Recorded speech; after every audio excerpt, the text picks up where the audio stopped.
พ่ออีแม่ขี้เข็บตัวใหญ่เทะอู้เขามันกัดเขาบอกหาย3 มื้อ3 คืนเลยเนี่ยเป็นต้นใหม่ไปแล้วใช่อุ้ย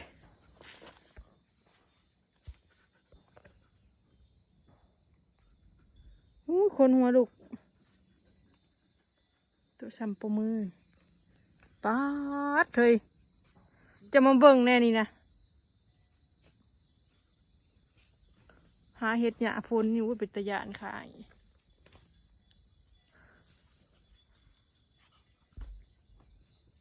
โพดโพอันนี้ปูมือชุไปไหมเงินหัวบ่เห็นครับขี้เข็บมีจักขาบ่อยวะเศร้า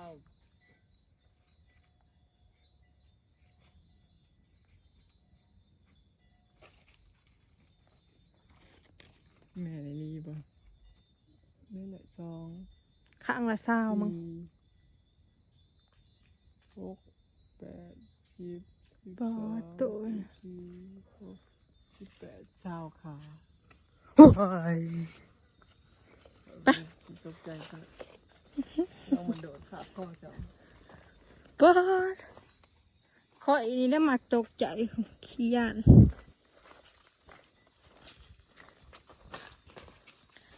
สบายดีเด้อพี่น้องจ๋ายินดีต้อนรับเข้าสู่ส่องสลอยเด้อพี่น้อง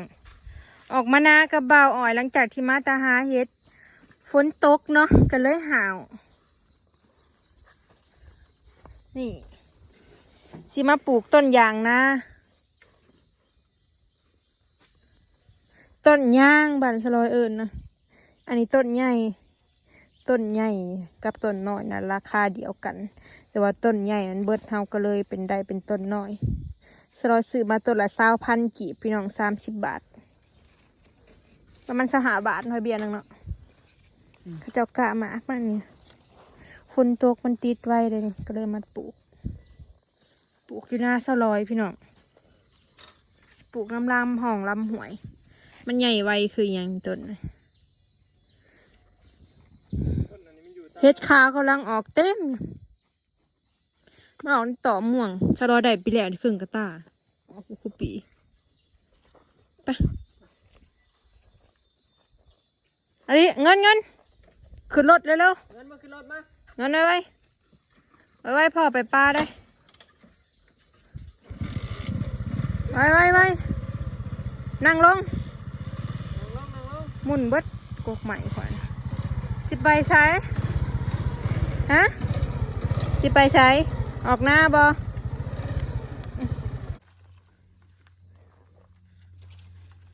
ฮักก็มาหอดหน้าทงนี่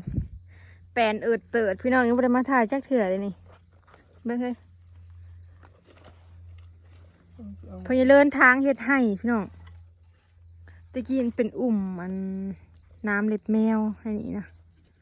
แล้วก็มีกกติ๋วไล่พี่น้องกกติ๋วเถานะจะลงคลองมีห้องเป็นห้องตันมาเลินเรามาไถมาทางตอนย้ำแรงนะเพิ่นสิเฮ็ดให้ปลูกมักแตงปลูกย่างแล้วก็แล้วก็ว่านเขาไปน้ำห้องมันก็งามแล้วมันเป็นแบบขายคือบุ่งนี่เนาะนาสลอนเป็นป่าพูขึ้นไปหอดพุ่นแหละก็กวางเติบแล้วพี่น้องแปดเติร์ดไปเนี่ยก็เลยสิพากันมาปลูกใส่ในห้องบนละทางนี่แหละเนาะมันจังชีวิตงัวบุเหยียบจังสิรอดตาย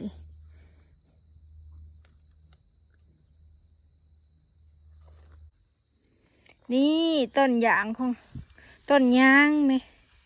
ปลูกมันคือสิงามอยู่ดอกเพราะมันเป็นบอนเผามาเลยละหวานเขาไปตามห้องนี่มึงเนี่ยพี่น้องอันนี้เพิ่นปลูกถั่วดินใช่ปลูกมักแตงเพื่อกับปลูกบริลายดอกบริเอาถั่วปีมาพังใช่เด้มักแตงกำลังรามเครือ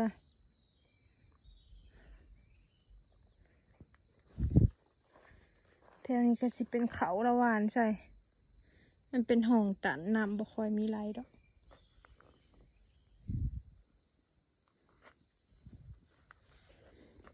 ปะปลูกเป็นแท่งบริซื้อเถือกเพียกมาหรอก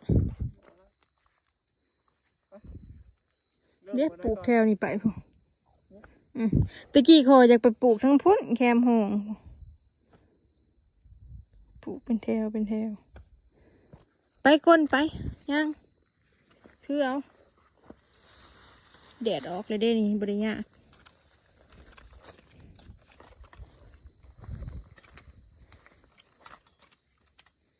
นี่คุ้มนี่ให้บ่อนไก่อันนี้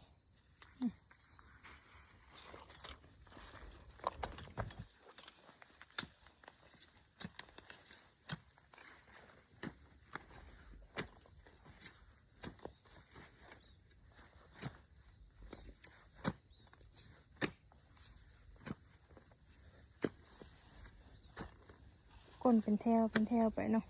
มันเป็นดินทรายแถวนี้นะปลูกมันสีงามใหญ่ไวเลยต้นนั้นปาดหัวปวกเลย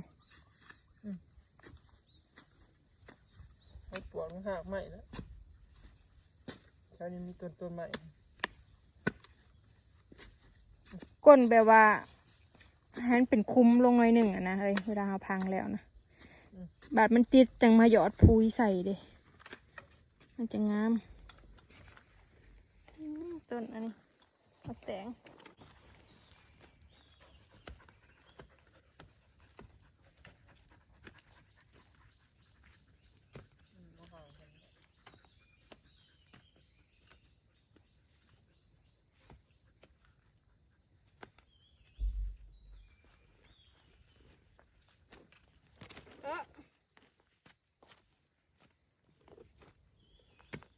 ปลูกข้างแดนไปแต่ว่าแดนเท่ามันอยู่พุ่นได้เลย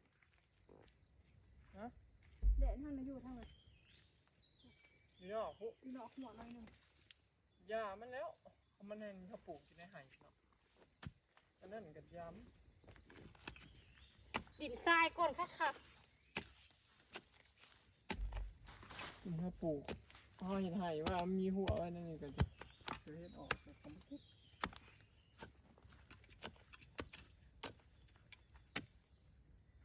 ปีหน้าจะเอาหลายๆต้นมาปลูกพี่น้องมาเริ่มแล้วก็เฮ็ดให้ปีนี้แล้วเพิ่นก็ได้มาเฮ็ดนาอยู่พี่แถมได้บ่อเลี้ยงงัวอีกแล้วเพิ่นมันอันนั้นเนาะหน้ามันกับเป็นเหือเป็น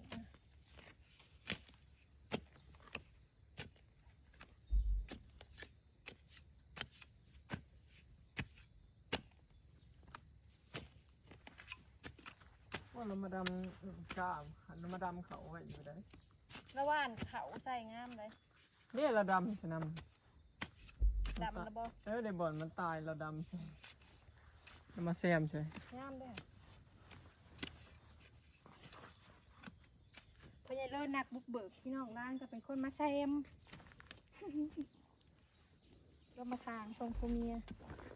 ข่อยก็เป็นคนอัน ยับมาอีกยับมาอีกนั่นแหละ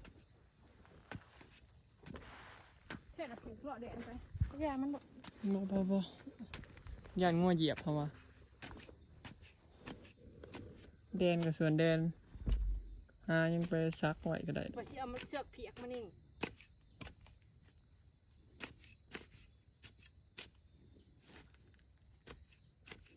เห็นเขาเจ้าปลูกนะอันนี้มันลงเสือแล้วอะไรพี่น้องนี่มีลงเสือกับทันลงเสือ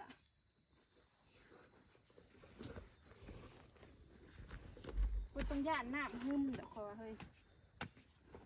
เมื่อต้นอันนี้มันบ่ตายง่ายเนาะ เพราะว่าน้ำมันลงห้องเบิดดินอันนี้นะไปเบิด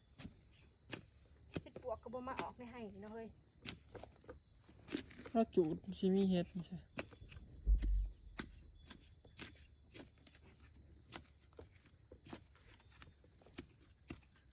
เห็นอยู่ไทยนะฮอดบ่ซื้อกันซ้ำ นะ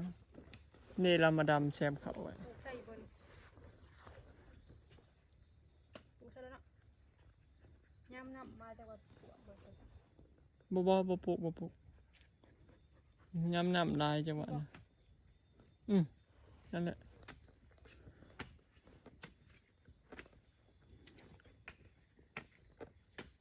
เดี๋ยวขุดเจอกันกับพี่น้องสิปลูกเลี้ยงตามห้องนี่แหละเนาะ นี่ก่อนคุมแล้วเรียบร้อยพี่น้องได้3 แถวเนาะต้นใหญ่ต้นหากมันคาเฮ็ดอะไรเลย สีทองออก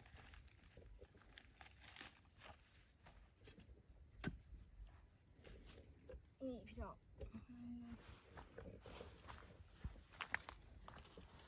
ดีดตอดมือเด้อก ดมาทางเดียวกันถึงจะดินได้ดินแบบคือดินหวยเนาะเฮ้ยเนาะเป็นดินห้องดินทรายเป็นดินดากเหลือง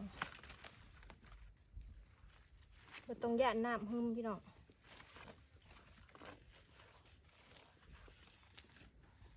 มันเป็นห้องลงเลยน้ำมันลงห้องเบิด พญาเลิศมาบุกเบิกไห้เลยพี่น้องแล้วมาปลูกใส่เราก็หว่านเขาเป็นกระงามของเราเลยนะเฮ้ย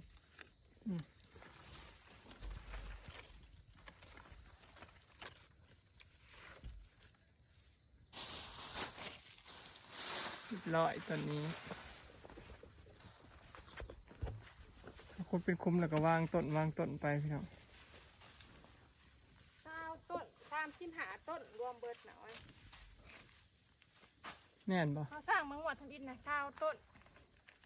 15 ต้นเอา30มา15 ต้น 35 ต้น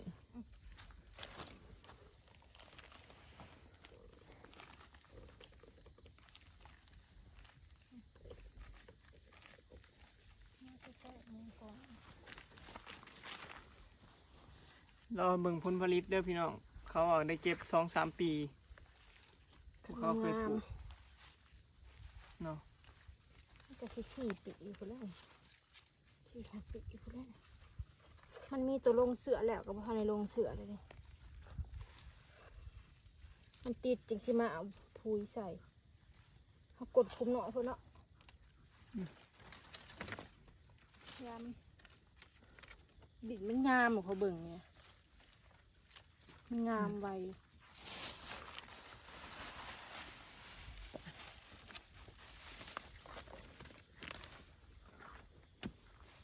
อันนี้ต้นน้อยต้นใหญ่นะมีกี่ต้น ต้นใหญ่ติดเลยแต่ต้นน้อย คอยบ่ยากดอกต้นอันนี้นะ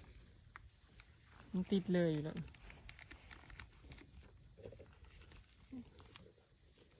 มันบ่มีหยังเห็ดกับมันบ่ตายแล้ว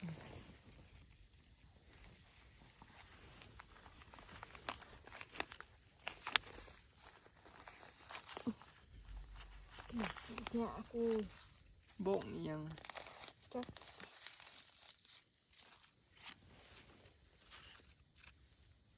เนี่ยมันตาย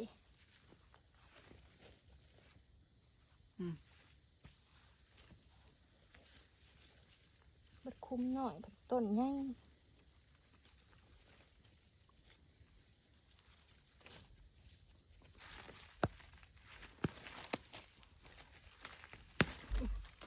หาแต่แนวปลูกพี่น้องก็เริ่มบว่างกลายเป็นคนบว่าง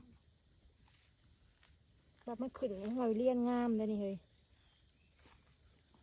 ติดเลยบ่ตายแล้วเนาะ ตายแล้ว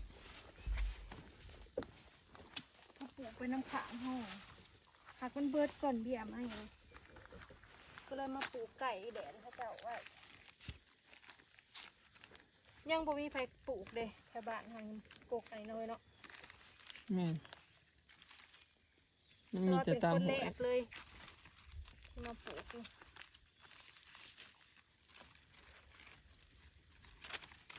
บ่ได้ว่าแต่เฮ็ดละโงกพี่น้องเฮ็ดอันอื่นมันก็ออกคือกันหากแต่คันเชื่อเฮ็ดละโงกลายก็เฮ็ดละโงกเฮ็ดเสือ มันหยาดกันพี่น้องว่าง่ายสักคันมีเฮ็ดละโงกกับเฮ็ดอื่นบ่ออกคันเสือมันหลายกลัวเสือเฮ็ดอย่างอื่นมันก็ตายเห็นในคลิปดูเขาเจ้าปลูกต้นยางนาแล้วแต่ผู้อยากเลือกให้ออกนะ ค คันออกธรรมชาติก็อาจจะมีบุตรคูเฮ็ดไปจ้ะ แม่นแต่เขาก็ต้องให้เฮ็ดละโงกออกไม่งั้นมันได้ขาย เนี่ยมันแพงเนาะเอาเสื้อเฮ็ดละโงกใส่ อันนี้ถ้าเฮ็ดบ่ออกเขาก็ได้ไหมเลย ได้มาอยู่แต่รุ่นหลานรุ่นลูกคนแล้วสิได้เอาคือสิเซ็ตกองดองเนี่ยยันเป็นแคลเซียม ที่ฉันอยากตายไว้แท้ อันนี้โอ้ยต้นอันนี้เผื่อมันสิใหญ่ได้ใส่ไม้บ่แม่นธรรมดาเฮ้ยปลูกแต่รุ่นพ่อรุ่นแม่เขา แล้วก็ปลูกปลาไว้นี่ได้ อันที่ปลูกไว้ให้ลูกให้หลานคนแล้ว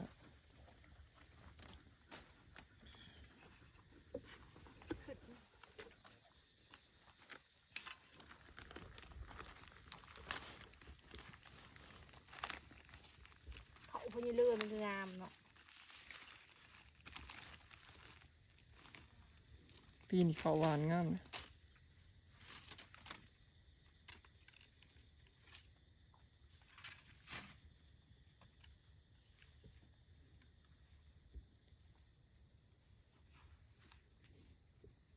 ปลาหมกดีขึ้นหลายเลยว่ะ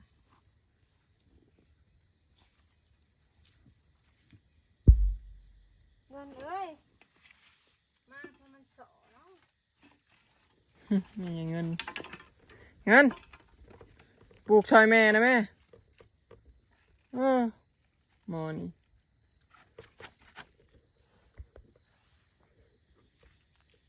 เรียบร้อย ติดแล้วก็เอาพุ่นมาใส่เสียหยาแถวไปผูกถ่ายไปด้วยแถวมัน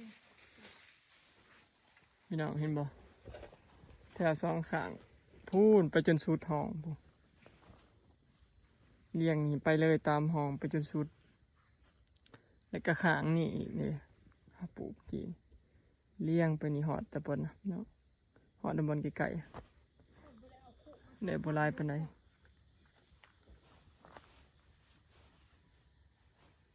ได้บ่ได้เอาปลูกมันบ่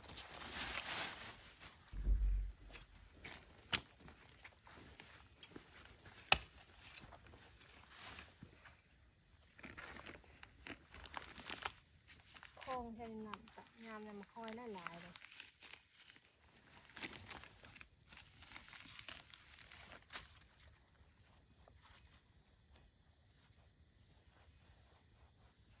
ถ้าเบิ่งพี่น้องสิติดอยู่บ่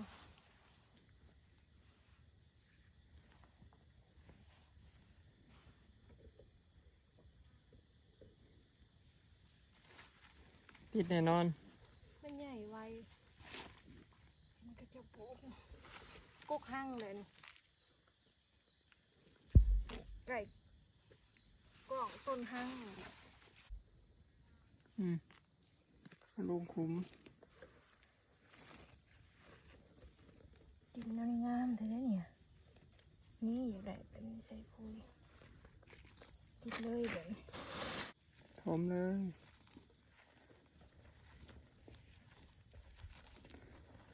ปลูกต้นรักกับเมียพี่น้อง อันนี้จ้ะ เสร็จเรียบร้อย ถั่วดินเพิ่งเดินไปจ้ะ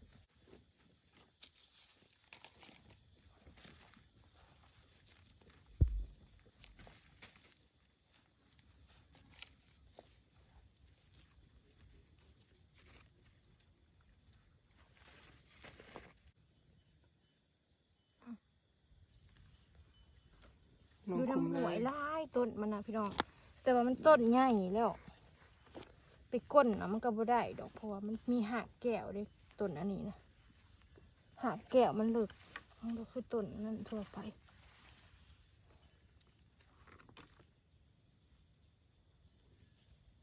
หมามันมากะ บ่เห็นหมาคุณเด้เลยไปบ่ถือยามมันเนาะยามลมไปจักพี่น้องยามมันเกี่ยวเขาไปจักมันเป็นหมากุกอันนี้นะกุกยาง เย้นี่แหละพี่น้องเขาปลูกในห้องก็น่าสิงามอยู่เนาะน่าสิติดง่ายน้ำกับมีฮดอยู่เนาะเห็นปะ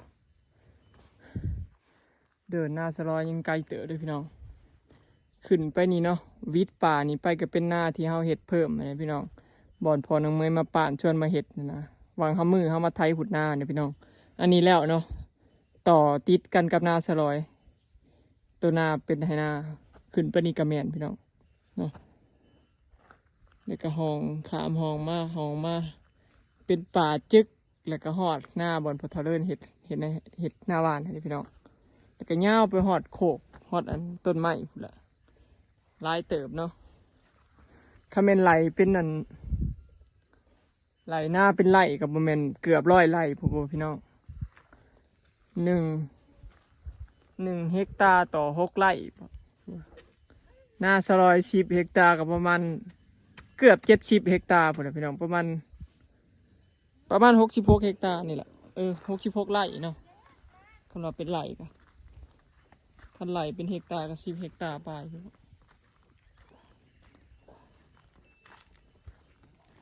หน้าร้ายแบบ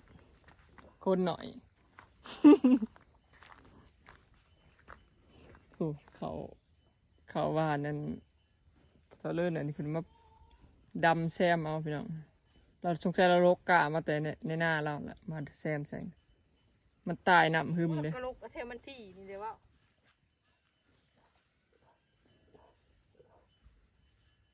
น้ำหึมตายขังแล้วก็น้ำหึม พอดี ตาย ได้บอลเลี้ยงงัวเราได้พี่น้องเท่านี้นะเขาบ่เฮ็ดหน้าเหือหลายเราบ่มีบอลเลี้ยงงัวมาเจาะไผ่พนัง ปลูกเราจะเอาน้ำฮดเนาะ เจาะพยายามเป็นหมาเถอะ ทางนี้นะเห็ดเป็นอัน3 แถวพี่น้องเห็นบ่บอยตั้งไว้จังปลูกง่าย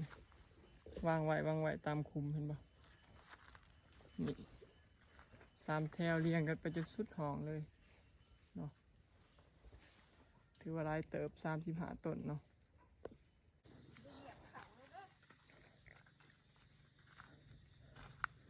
ถ้าเราปลูกตามห้องนี่เบิดเลยพี่น้องเขาตัวห้องน้ำน่ะมันตายงามแล้วนี่มันขึ้นแล้วนะ เนี่ยเรียบร้อย เสร็จแล้ว มันห่าง มาห่างดอก ได้3 แถวพี่น้อง35 ต้นรวมเบิดเพื่อถ่ายอีกมาเบิ่งปีหน้าปีใหญ่ชำใดเพื่อให้คิดเห็นบรรยากาศอันเขาจะเฮ็ดให้เนาะปลูกเขาเนาะบ่มีให้งามจะมาโรคหยาเอาค่ะปะเนี่ย ซื้อมือนี่เฮ็ดให้ก็ใครอยู่ได้มียาคุมหญ้าอยู่เมียนฉีดยาคุมหญ้าเลย แล้วขนาดหญ้าได้เชยเลย แต่เขาจะอยู่ผู้อยู่เขา4-5ไม่ใช่เขาจะบ่มีเงิน โอ้ย แต่เกลือก็ยังแพงเด้ออยู่ทางเหนือของเรา เพื่อก็เจ้าสิเอาขึ้นไปขายได้บ่แม่นเอาบ่มีเงิน มันไกล อีกอย่างก็บ่มีเงินรายให้หับมันก็บ่รายใครสิไปหับจ้างเนี่ยก็มี บ่มีพระจ้างอะไร เกลือยังทงหนึงอะไป10,000ชาวพันชาวกว่าพัน เห็นแต่ในคลิปเขาเจ้าหั่นน่ะ สิซื้อยังแพง ไปสิขึ้นไปฮอดภูพาได้ ปีหน้าสิเอามาปลูกอีกพี่น้องหรือบ่บางที ข้างเบิ่งเนาะรอติดตามเบิ่งเด้อพี่น้องเนาะปลูกมื้อนี้คาดว่าอันนั้นก็ซื้อมาปลูกอีกเนาะ คันงบไปแล้วพี่น้องสบายดี สบายดี ติตามผลงาน สำนี้ก็ได้หลายเติบแล้วเห็นบ่3 แถว รอติดตามมึงเด้อพี่น้องสิอัปเดตให้เบิ่งเนาะตลอด